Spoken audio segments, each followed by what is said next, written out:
करूँगा क्या जो सियासत में हो गया नाकाम, मुझे तो और कोई काम भी नहीं आता। आज सुबह डॉक्टर जावेद राही साहब से बात हो रही थी तो उन्होंने गुलाम मोहम्मद कासिर का एक शेर सुनाया, करूँगा क्या जो मोहब्बत में हो गया नाकाम, मुझे तो और कोई काम भी नहीं आता। तो ख्याल आया उन सियासतदानों का जो फुल टाइम सियासतदान हैं, जो इस मैदान के माहिर खिलाड़ी हैं और जिनको ये उम्मीद थी कि सियासत की बिसात बिछने वाली है और इस सियासत की बिसात पर हमने भी खेलना है, हमने भी परफॉर्म करना है। लेकिन 12वें खिलाड़ी की तरह कई खिलाड़ियों को क्रिकेट के मैदान से बाहर बैठना पड़ रहा है, हालांकि वो इतने अहम और बड़े सियासतदान हैं या इतने मंझे हुए और तजुर्बाकार सियासतदान हैं कि उन्हें टीम के अंदर होना चाहिए था, लेकिन ऐसा मुमकिन नहीं हो पाया। अगर हम सिर्फ पुंछ की बात करें तो पुंछ के कई ऐसे सियासतदान जिन्हें ये उम्मीद थी कि वो इस बार इलेक्शन लड़ेंगे और इस बार इलेक्शन का हिस्सा होंगे। जम्मू और कश्मीर में 10 साल के बाद इलेक्शन हो रहे हैं। लोग भी ये समझते थे कि कम से कम ये चेहरे मैदान में होंगे तो मज़ा आएगा।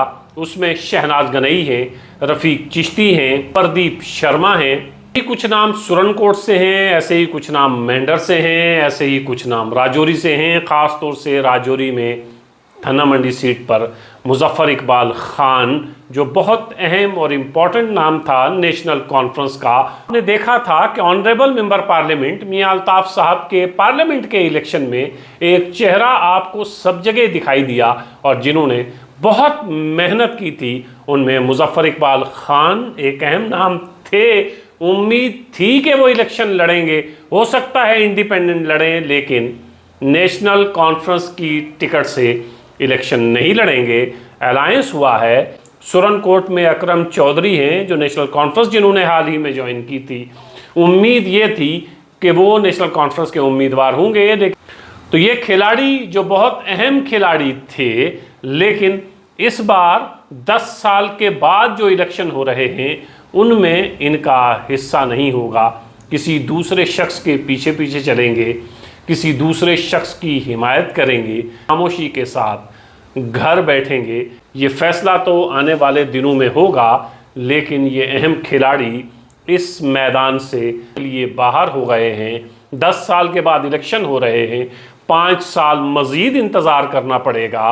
और किसी सियासतदान को ये कहना कि इलेक्शन के लिए आपको इतने साल मज़ीद इंतज़ार करना है, किसी भी सियासतदान के लिए तौहीन की बात है। कोई भी सियासतदान ये नहीं चाहता है कि वो इस सियासत के मैदान से बाहर रहे। सब अंदर रहना चाहते हैं, सब इलेक्शन लड़ना चाहते हैं, सब जीत हासिल करना चाहते हैं। लेकिन बेशतर के इरादों पर भारतीय जनता पार्टी ने पानी फेर दिया। जिस बड़ी तादाद में भारतीय जनता पार्टी में लोग शामिल हुए थे, उसी वक्त ये अंदाज़ा लगाया जा रहा था कि जब इलेक्शन सर पर आएगा तो भारतीय जनता पार्टी की परेशानियां ज़रूर बढ़ेंगी, क्योंकि ये बड़े बड़े चेहरे जो भारतीय जनता पार्टी ज्वाइन कर रहे हैं, ये इस उम्मीद के साथ कर रहे हैं कि भारतीय जनता पार्टी की टिकट इन्हें मिलेगी।